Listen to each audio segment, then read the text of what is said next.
This is my question to everybody. How many people have you walked past today who's heading to the Golden Gate Bridge? You just don't know. A word, a kind word, a smile. I always do that. Even if I get no response, it's like we don't know what other people are going through. 7 attempted suicides. On 2 occasions I died and they brought me back to life again, which I hated them men for that. Absolutely hated them for that because I didn't want to live. I have 90% of people that come to me with a heroin addiction started in the doctor's office. So we know it's an addiction personality thing. But once you get rid of that shit and get well, they can go on to build empires, do great things with themselves once they get well. There was girls, there was other musicians, there's Elton, there's cocaine, and alcohol. It was just great. And I heard Elton screaming in the other room, "Show me your friends, I'll show you your future. We are the people we hang around." Fuck that. Hang around the people that you want to be. Welcome to Prodigal, the podcast, where we discuss inspiring stories of self-discovery and transformation. Join your host, Don Jackson, and his dynamic co-host, Big Sean, as they lead you through captivating conversations, all designed to ignite your spirit and broaden your horizons. Whether you're on a journey of personal growth or simply enjoy staying up to date on the latest in culture, you've made the right choice. Get ready to be inspired, entertained, and enlightened. This is Prodigal, the podcast. Good morning, and welcome to another episode of Prodigal High. I am your host, Don Jackson. Also joining me, my co-host, Big Sean. Big Sean. What's up, buddy? Man, what's happening with you, boy? You sure looking good out there, man. How you Well, feeling? man, I'm celebrating my 60. Actually, I'm on a cruise ship as we speak. Is that right? In Mexico, and I'm just having a ball. And well, no, you should be heading to Las Vegas. What, tomorrow? With a big party on Saturday? All right. Yeah, don't worry. I got a bag full of strippers, too. Don't worry about it. I got a bag full of strippers. Yeah, yes, I do. Oh, well, I turned that card in 1,000 years ago, so we're good. Don't worry about it. Don't worry about it. Okay. And they all gonna be Okay. butt naked, too. Oh, wow.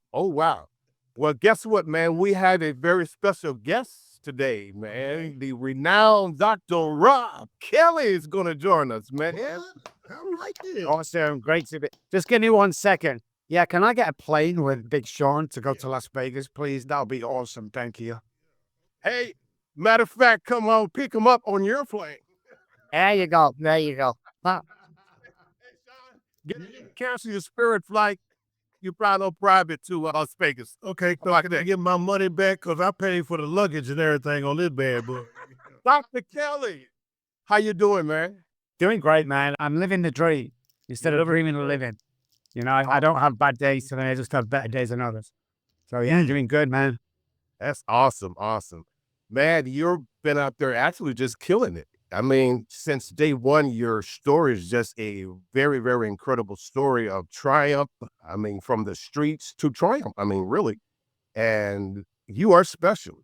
I mean, you said Cat has 9 lives. Wow. You're pushing like 50. Yeah, at least.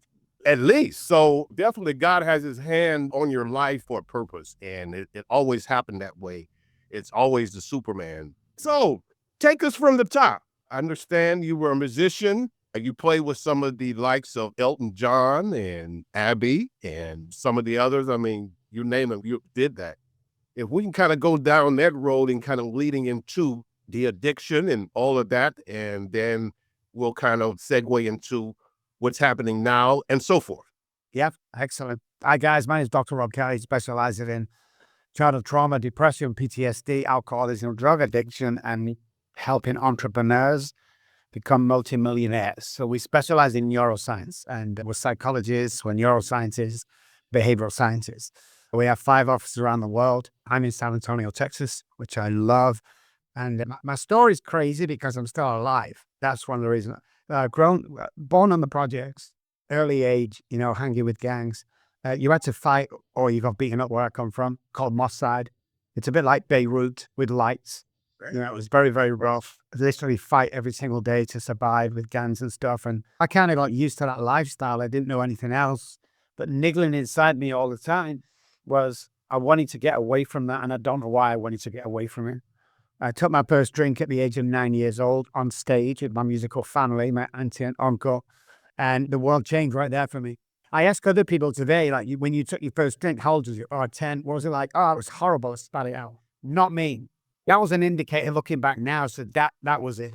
So all through my life, alcohol was there until it wasn't there and everything went wrong. But, you know, I did went to college. I always wanted to be a pro musician. That was my dream. I can play any instrument, and I've not played it before. Give me 2 minutes, I'll play it. I'm just that natural. My brother and sister are not like that, you know, that I just can. So I went to Abbey Road, eventually played with Elton, Queen, Bowie, all them great guys, because I have what's called the addictive brain. And basically what that means is I'm either going to be brilliant at something or I'm not going to play. I've never played basketball. Yeah. Really? And then a couple of months ago, someone, hey, do you want to play basketball? I've never played. Well, come and learn. No, I'm not going to be any good. I know, it's crazy. And been in Texas as well. So my life just was okay until everything went wrong and I ended up homeless. So my kids had gone, my wife had gone, the cars, the houses, the holiday homes, everything had gone. Parents won't speak to me. Brother and sister disowned me, and I was abandoned on the streets of Manchester, UK. And I died twice on them streets. 7 attempted suicides. On 2 occasions I died, and they brought me back to life again, which I hated them men for that. Absolutely hated them for that, because I didn't want to live. I haven't tell people. Let me unpack that a little bit. You say you hated them for bringing you back? Yes. Yeah. It's like a come guy. I tried tying myself to railings. The train veered off about 200 meters before me. I tried jumping off buildings. I fell backwards, drunk instead of forward. I was stitching my wrist, taking pills. It's like someone always found me, and I never could do it. So when I finally drank myself to death on the first occasion and they brought me back, yeah, I was pissed with them. You know, it's like I couldn't live with alcohol and I couldn't live without it. And it was horrific on the streets. My mind was playing tricks with me. You know, I was left for 1 and 3-year-old and nobody wanted me. And at first it was kind of okay because I was a bodybuilder guy who was good at, you know, boxing and fighting and all that. But after the months and months of being on the streets with no food, just alcohol, my weight started to drop. And then I couldn't defend myself properly. So I've got my nose broken in 3 places. Most of my teeth was knocked out, jaw a bit broken, ribs broken. The usual, because I used to bare knuckle fight for money with the gypsies. You know, it's the only way to survive out there. But yeah, it was pretty tough.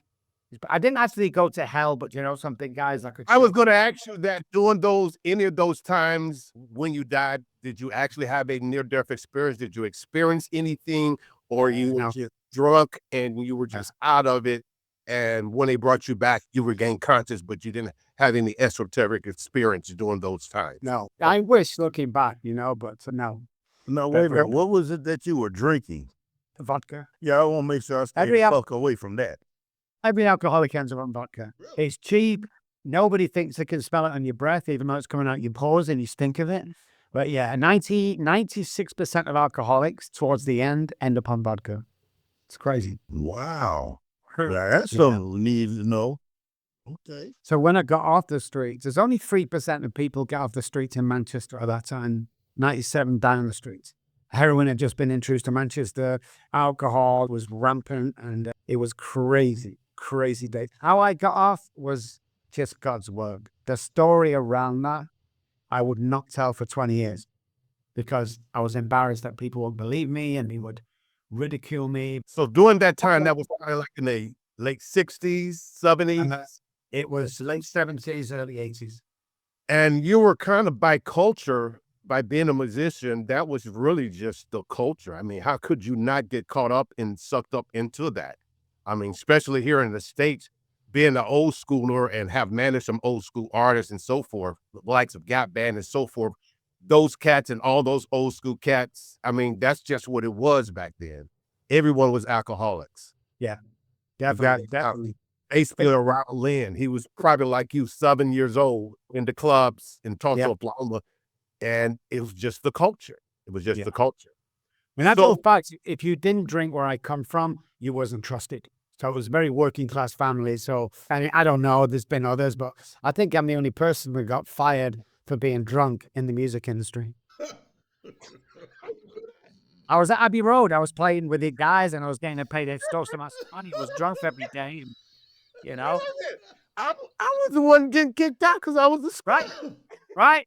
It's like how's that shit work? Right, yeah. no, you got to be to do something that we know you shouldn't be doing. So we need you to go this way, Jackson. But no, you're drinking and you'll get kicked out. That dude that he was on stage with somebody playing somebody else's music. Fuck y'all. But he sounded good to me, you know. You ought to be playing this shit in F. I was playing it in G. That tastes good. Shit. Hey, Don, how you say Z flat? You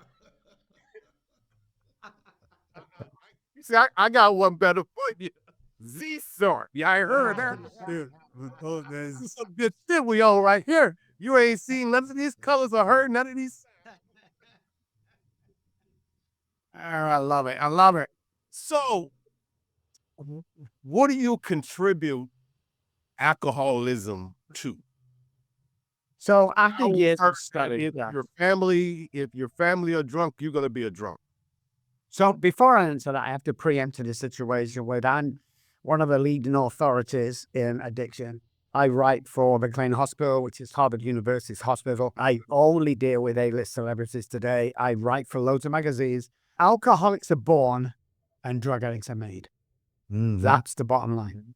So you're born into alcoholism. Now, you may not drink alcohol. You might not be exposed to it. Once you do, it's a chemical reaction in the brain. 3 parts of the brain differ than any other addiction. And with the first drink, you're done.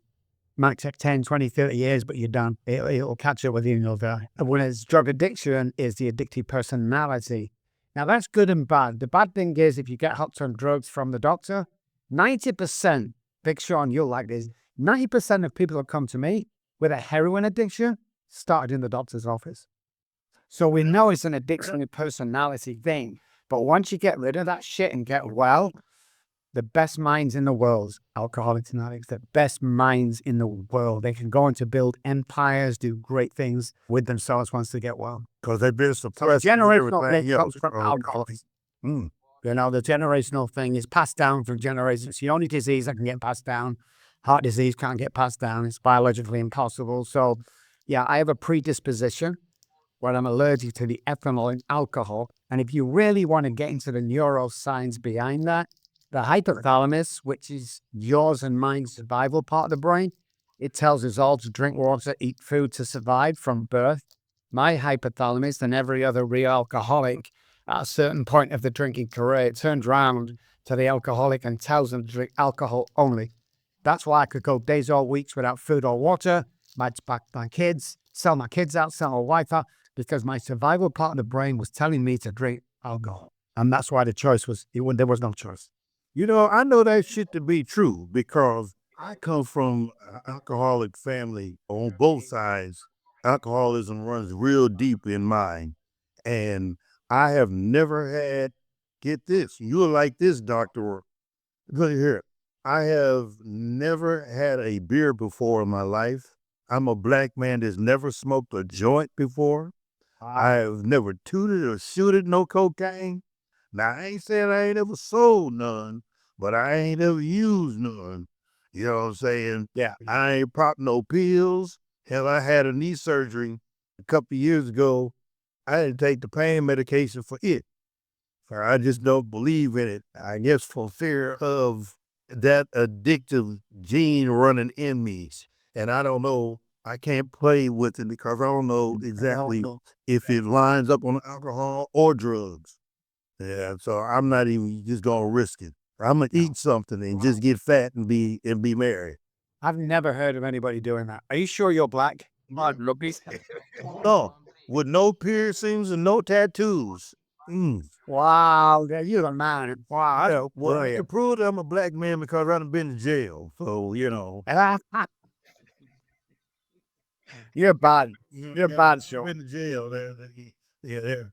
I got my black card for real. Oh, man, so much fun. You have helped some very influential people and celebrities and so forth how do you pick and choose who you work with? Well, it all started off, Gordon Ramsay's a friend of mine. He got me into Hollywood when I came over to the States 18 years ago. So you've only got to do a job once and then good, and then word gets around. So obviously we're taking a lot of work of everyone.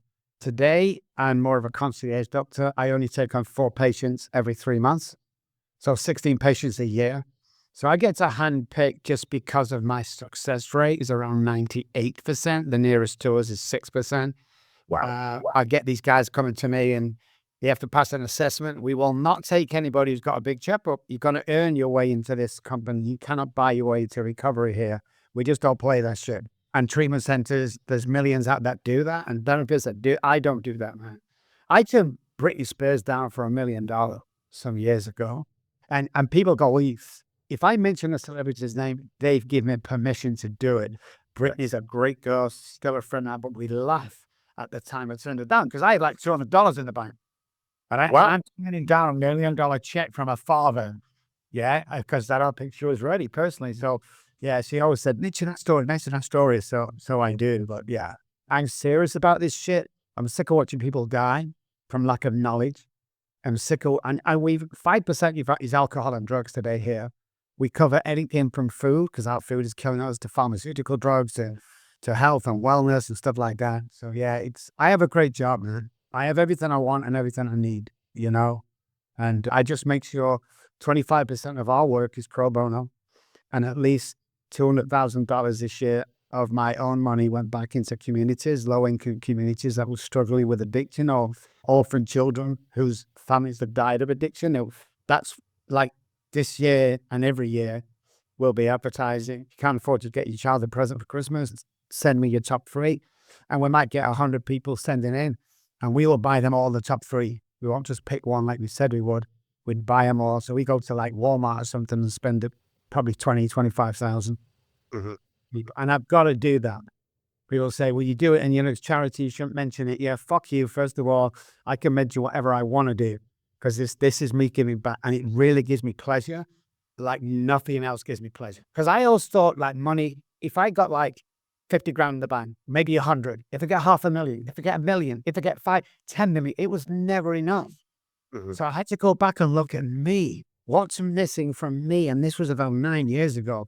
And what was missing from me personally was staying close to God and giving back to people I needed. That's awesome. Awesome. There is a lot of musicians nowadays that need help. And you're a concierge type of situation. What are the pathways, I should say, to get them to you? Or what I'm trying to say, I have probably about 6, they're not 8 celebrities that what their names were did mean something at once upon a time. Yep. Perhaps if there was some type of, I don't know, maybe you might need to create a reality show, and then we have Dr. Kelly come in. Yeah. Wouldn't that be cool? Yeah. Something like something. It's probably just turn on around of on. He'll be the white Yeah. Ariana Van Zant. Yeah. He can just come in, especially with the British accent. Uh-huh. You know, black folk don't mess around with Brits, and their accent too tough anyway. That's like, So why did you just turn down the reality show with A&E? It was my wife that did some research. She's not in the limelight. She don't like it. I'm on TV, every week and big shows, Oprah and stuff like that. I've been all that. She doesn't like the limelight. So she did some research, and 90% of couples that do a reality are split up. They said, I'm not doing it. I'm not having people take easy shots at you, because that's what they do. So we decided, I wanted to do it, guys. I just thought it'd be fun, but yeah, I had to respect her wishes. So we actually turned it down about 4 weeks ago. That's something that we definitely need to really consider, because there is a need out there. What that should look like, how that should be put together, I'm not sure, but that's something we definitely need to put on the table, Sean, and kind of explore the yeah, possibility. we just leave the wife off. We don't bring her on the show. Because she ain't gonna understand. I got a bag full of strippers. Also here, we don't definitely, he done beat one addiction and shit. So you've been clean now, how long? I'll say a few years. It's been quite a bit, but I never really tell exactly, because, and here's the deal. when I got a sponsor once with 29 years sobriety, he took me back to his apartment to do some work and stuff, and he put sleeping tablets in my coffee, and we woke up naked next day in bed. So in terms of in terms of sobriety, do not impress me today. But what I do get impressed about is people that you can hear and look at them and go, shit. Oh, no. You can't let that one slide. Back the You fuck. see how he just slid that shit right on in there? And somehow, like we wasn't going to hear that. Yeah. What the fuck? You end up naked and did what? You woke up and right on and said, wait a minute. Whose dick is this? What? I know. I say exactly what happened, you know? I'm like, fuck this. Yeah. So I was up and out of there so quick. Wait a minute, hold on. Hold on. We gotta get some shit Clear clear His here. name was not. All right, this was at a Diddy party, correct? Was his name Diddy? This was not a Diddy party. All right, this was not a Diddy party. Okay. But you woke up and said, who dick is this? Yeah. He was right behind me naked as well. And I'm like, holy shit, I don't remember this. How much did I drink last night? Woke up holding. I'm sorry. Producer. So, hold on. His asshole was feeling like embarrassing. Let me say to it. This show is sponsored by Vaseline.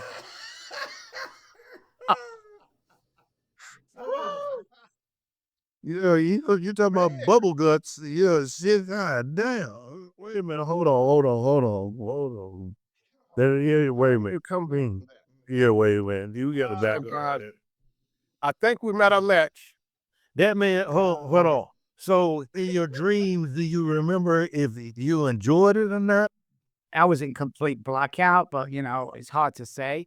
But I went back again. No, I didn't. I didn't know back. I swear to God. This time he went forward.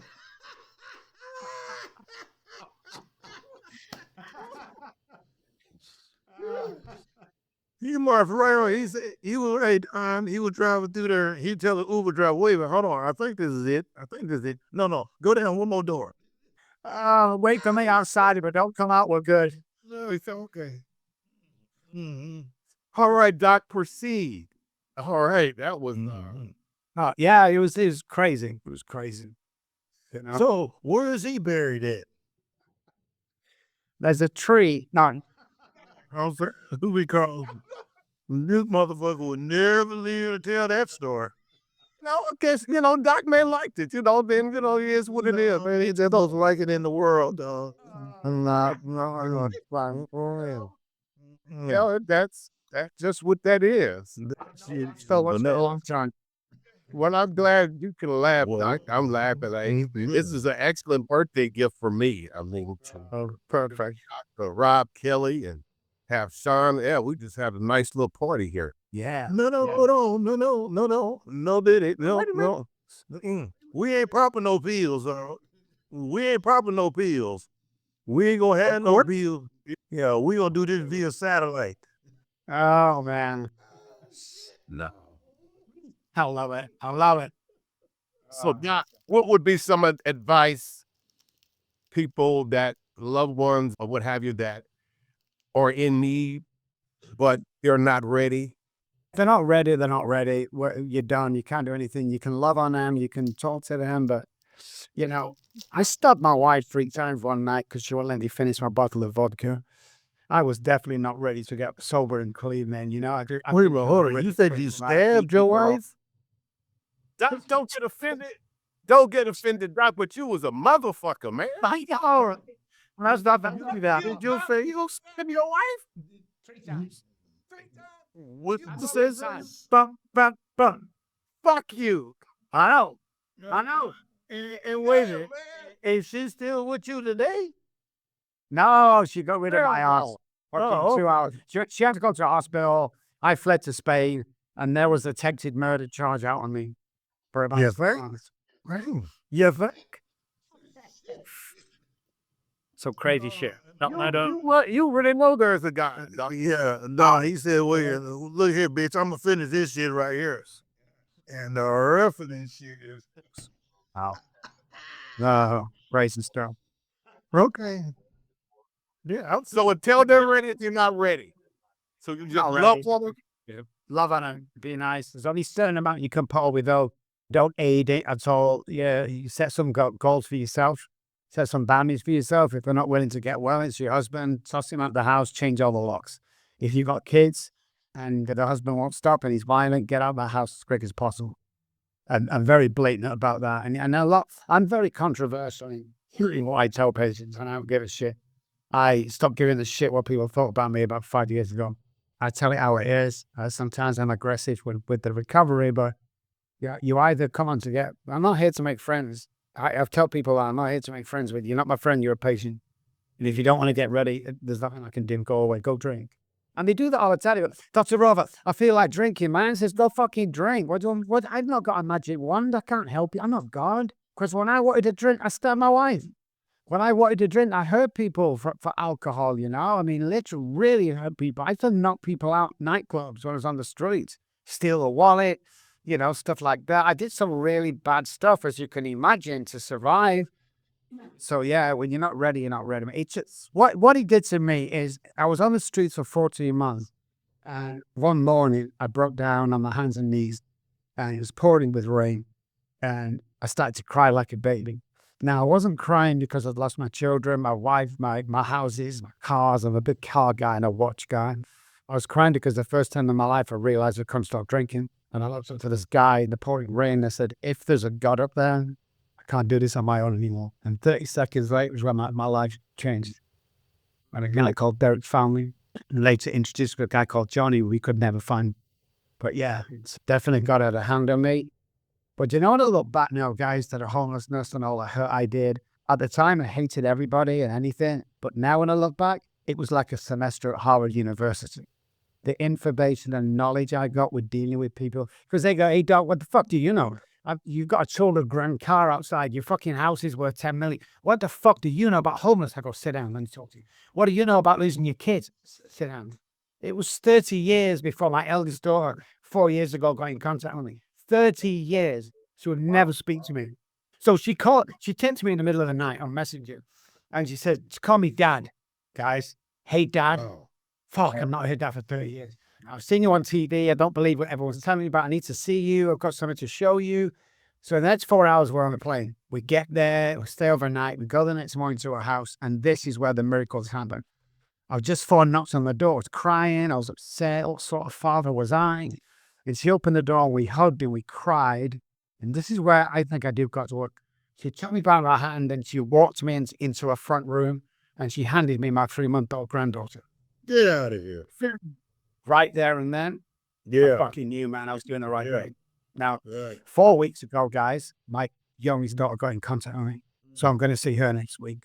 So, well, good for you, in my life. Charlie's in my life. You know, she's my lead therapist now in my Manchester office. And, you know, God has been good to me, man. Really good. Seriously, man, that's the type of stuff you need to document. People need to see that, bro.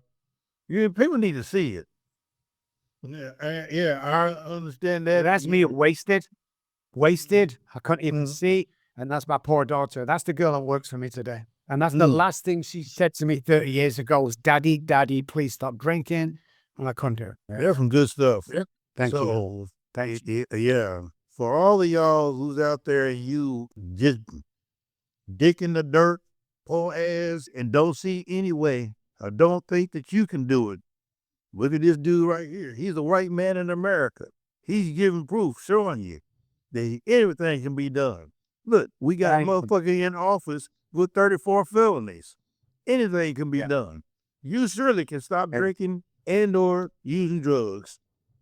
I mean, Doc, man, that's some good shit, bro. Personally, I'm happy to hear that you got your grandbaby and you got your girls back, but yeah. So that's some good shit, man. And now you got to, be there because they got some knuckleheads in their lives that, they need to know that your daughters are not out here alone, No.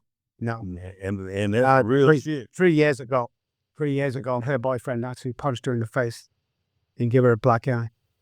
I was on the plane over there, and nobody's ever seen that man since. You fucking don't do that to my daughters. Oh, well, you know that. All bets are on. You know that, guys. Yeah, shit. So yeah, I'm very protective. I get to do Punching this. somebody is off limits, but you can show stab, you know. I can stab them, but you can't fucking hit them. But you can't punch her. Oh, Big Sean, I gotta meet you guys. You're fucking hilarious. Yeah. So punching's okay, but fucking stabbing. You can't punch her, but you can stab the shit out of her ass. Not one, not Yeah, two, but everyone. I said it felt. Yeah. Yeah. 4 times. 4 times. Take that, bitch. Doc, what do you contribute all this full circle? I mean, your daughters finally came around and so forth. Is this something that you've been trying to manifest? You've been praying for it? How did that happen? I have strong messages from God. And one of them was, you're going to get to see him again. And the other thing is, like I say, I'm very big on giving back. I blessed, last 20 years, every time I leave the house, I bless somebody monetary. I bless somebody with my time. I help whoever I can. So it's this thing of giving back all of the time, whether it's monetary or not. I'm blessed enough to be able to do monetary, but my time, a little hello, good morning, in the restaurant next door, British restaurant next door. And I'm always in there talking to all the old women and they love me. I think it's just, there's a guy that went to the Golden Gate Bridge and threw himself off and committed suicide.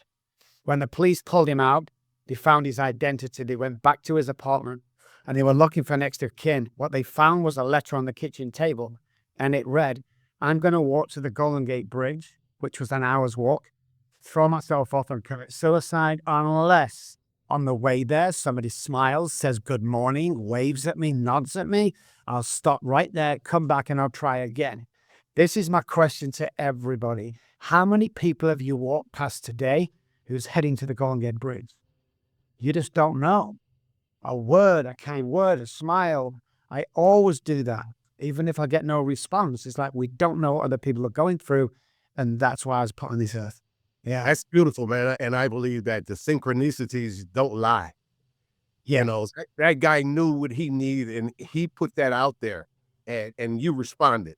Yes. So I believe we're all connected. Everything is one. Everything is connected. And I believe, like I've heard you say, that you can reprogram your brain. Yes. To overcome any addiction or anything. If you can unpack that just a little bit for us. Yeah, I mean, it's all about repattering brains and recircuiting neural pathways. Most people have childhood trauma, so what they run off today has been taught to them. So whatever the actions, whether they abused, whether you were shouted at, hit as a child, growing up in poverty like me, whatever it was, has an effect on the adult life. So the key to life is everybody has trauma, is go back and find out. If you're running your own empire, don't do a business guide. Oh, what's a business? You can buy a fucking business card for like $2. You can buy a website for $5. Who wants to? Everyone can run a business. Why don't you start a fucking empire? When you get well and you decide to clear all that stuff and go forward, you are literally capable of anything. And years ago, they used to say to me, well, I can't be president of the United States. Let's forget the political views for a second, please, guys. Okay, we're the fucking business for running the country with no political experience whatsoever. Don't dare tell me you can't achieve your dreams because somebody's put that there. Somebody has said to you, you're a piece of shit and you never be anybody. And we can program that. It's like you can literally do anything that you want and be anybody you want to be. As long as this is all wired properly, man. If guys at home, if you knew how powerful your mind was. That's right. That muscle. Right. That muscle. What we're actually capable of doing. Because I can tell anybody listening or watching right now, you are at least 35 to 40% more attractive than you think you are. You're at least 25% more capable than you think you are. You're 40% more intelligent than you think. We don't see ourselves. And people don't tell us often enough how good we are because they think we already know. Our research on very pretty women in bars and pubs, nobody approached them. Like one girl not had a date for 2 years. Why? The guys were scared because she was attractive that if they went over, they would get buffed away. They would get neglected. They get a back. All that shit that we go through in our mind is we've got to get through. We've got to get over it. We've got to find out what your niche is. And when you find your niche, man, God will take care of the rest. If you're, and I want to say this to the guys, if you're sat in a one-bedroom apartment, girl, and you have 3 children and the guy's left, and that's your fucking start. That's your start to building an empire. That's your start to becoming a completely different people. See, I love people at crossroads.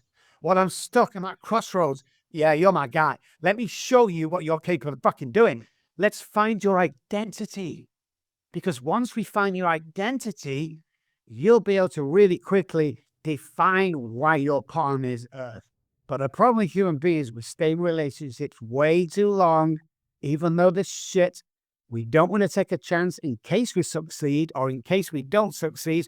So most people, most of their lives, stick in that comfort zone. Fuck that comfort zone, guys.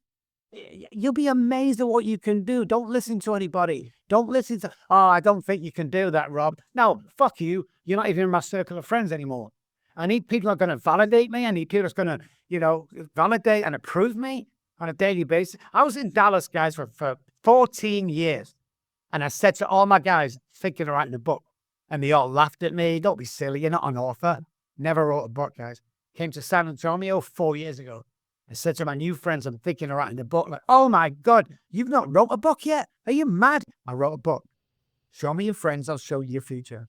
We are the people we hang around. Fuck that. Hang around the people that you want to be. Hang around the people that you look up to and you want to be. Because the mirroring part of the brain and the behavioral science behind this is that you replicate the people that are around you. So I can help people back on the projects back home. I can't fucking live there anymore. Does that make sense? I can't live there. Yeah, I can go back and help them, And this is about helping as many people, having fun on the way, being loud and obnoxious if you want to be, wearing stupid colored glasses and pink trousers. I don't give a fuck. It's about living. I'm 63 years old. People go, what? You're dressing like a teenager. Ask me if I give a shit what you think. Because I'm living my best life. And the reason I'm still doing this today is not because of the money. I don't do these shows to get patients. No, I'm going to give some free shit at the end of this away.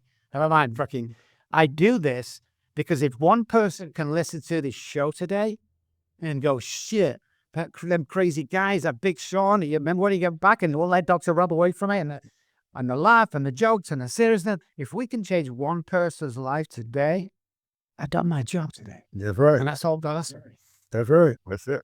Growing up, my stepfather used to always tell me, if you're going to be anything in life, the one thing you don't want to be is wasted potential.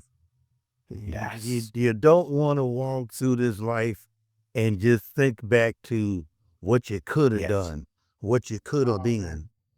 Wasted potential is Big Sean, waste. We have a saying here, Big Sean. We have a saying in this company, and the saying is, says who? Say, oh, you can't do this, says who? Well, you can't, says who?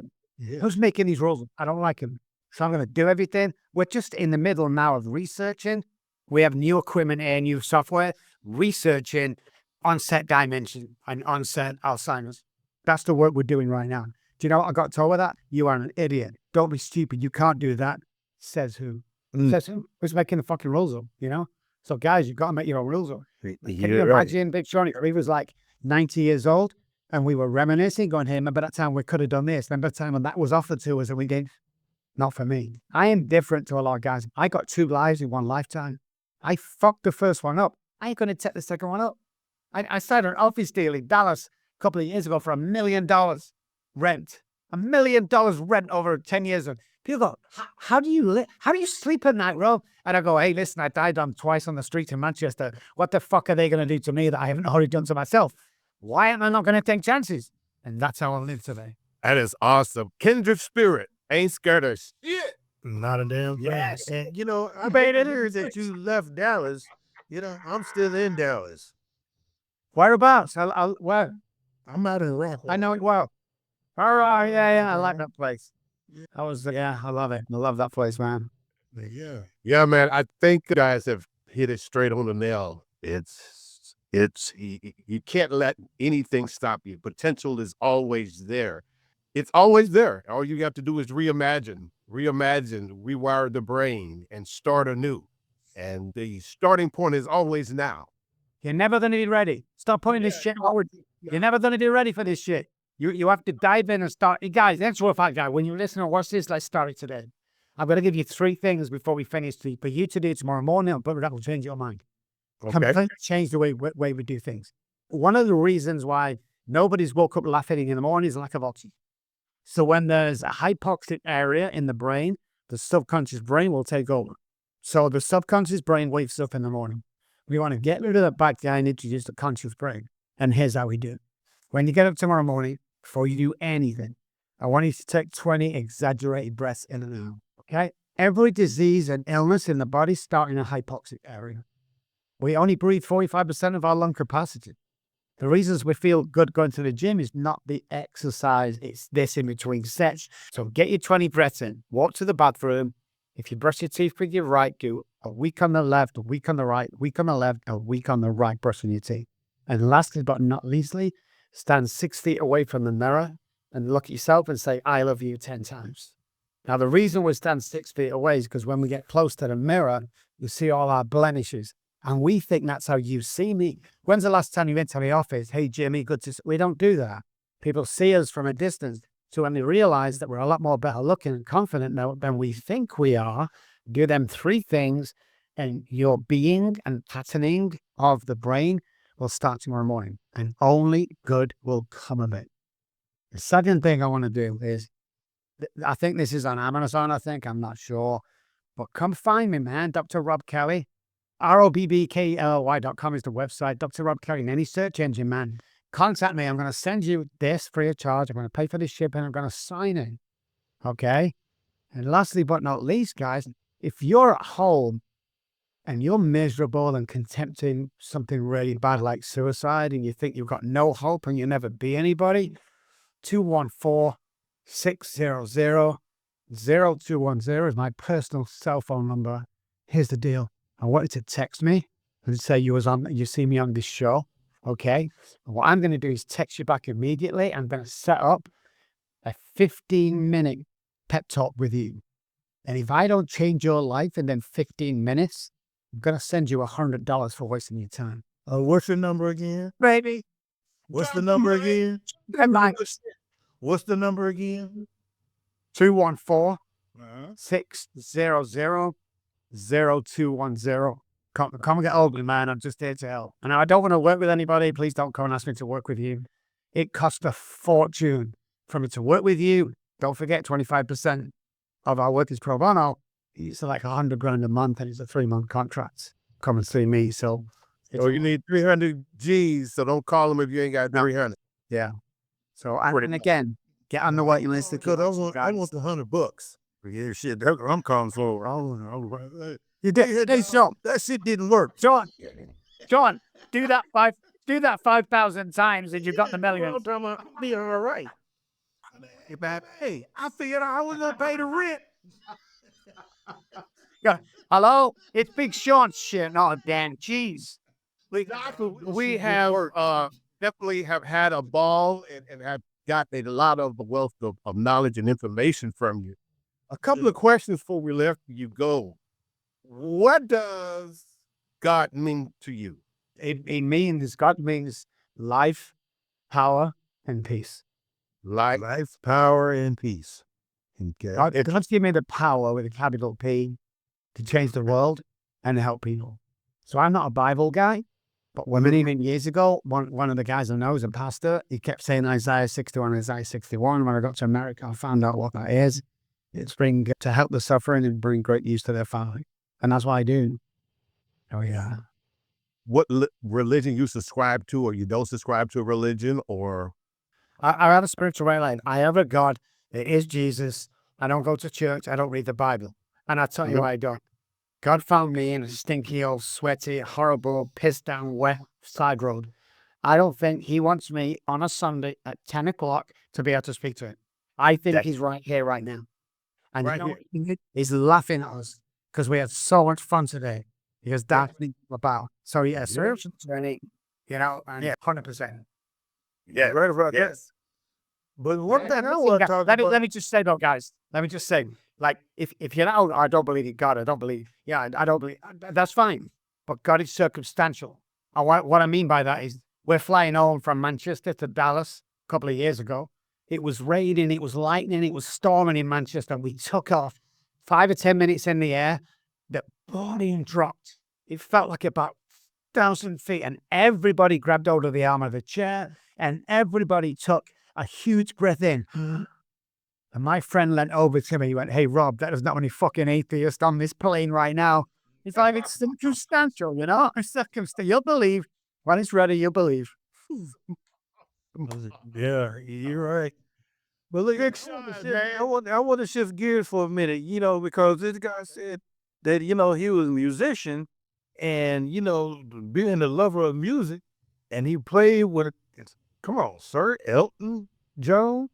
The very first song that I ever played drums to was Benny and the Jets. There's the connection. Yeah. There's always a connection. Yeah, I mean, and then when I think back to it now, when I hear that song, I'm thinking need to groove or something. It was straight 2 for 6. That's deuce, that's deuce, that deuce. I love it. There ain't no excitement in that. All right. Hey, you want a funny story about Elton John? Sure. I'm at Abbey Road. We're playing at 2 or 3, 4 o'clock in the morning. I don't know.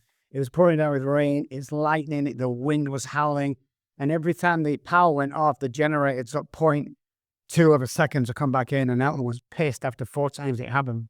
Let's go back to the hotel. So we get to the penthouse suite at the Savoy Hotel, which is the most exclusive hotel in the world back then.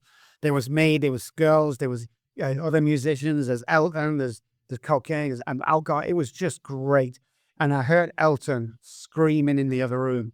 And when I looked in, he was talking on the phone, or screaming on the phone at somebody.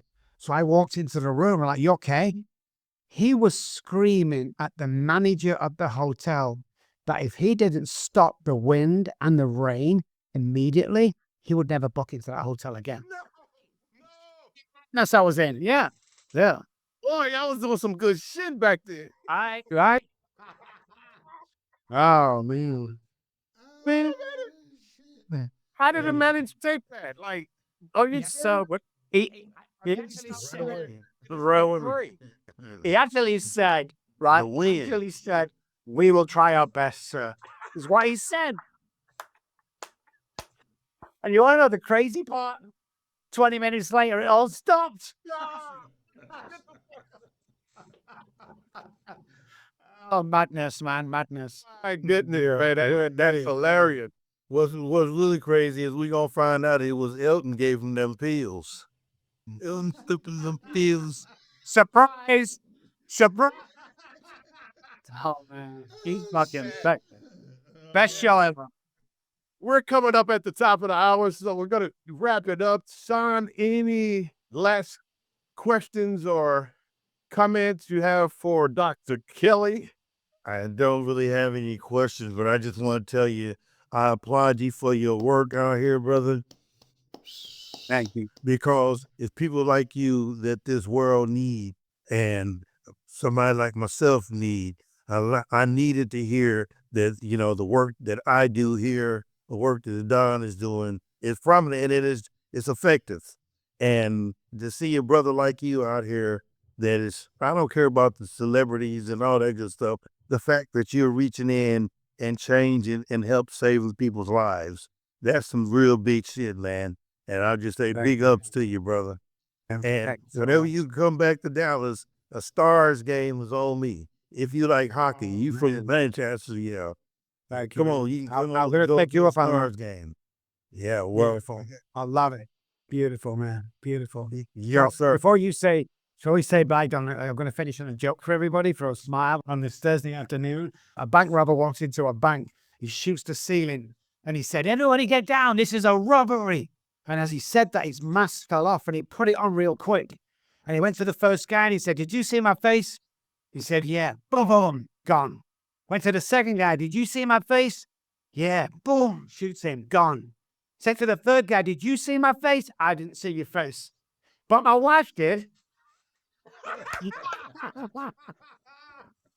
Thank you so much, guys. You're awesome. Thank you, Dr. Rob Kelly. It's been a pleasure. Ladies and gentlemen, you've been listening to Prodigal, the podcast. I'm your host, Don Jackson, with my co-host, Big Sean. Once again, thank you, Dr. Kelly. Yes, sir. Peace and good night. Thank you for tuning in to Prodigal, the podcast. We hope today's episode inspired you to embrace your own journey of self-discovery and transformation. Don't forget to follow us on social media and subscribe to the podcast so you never miss an episode. Join us again next time as we continue to explore the ever-evolving world of culture with your hosts, Don Jackson and Big Sean. Until then, keep discovering, keep transforming, and keep being the amazing person you are.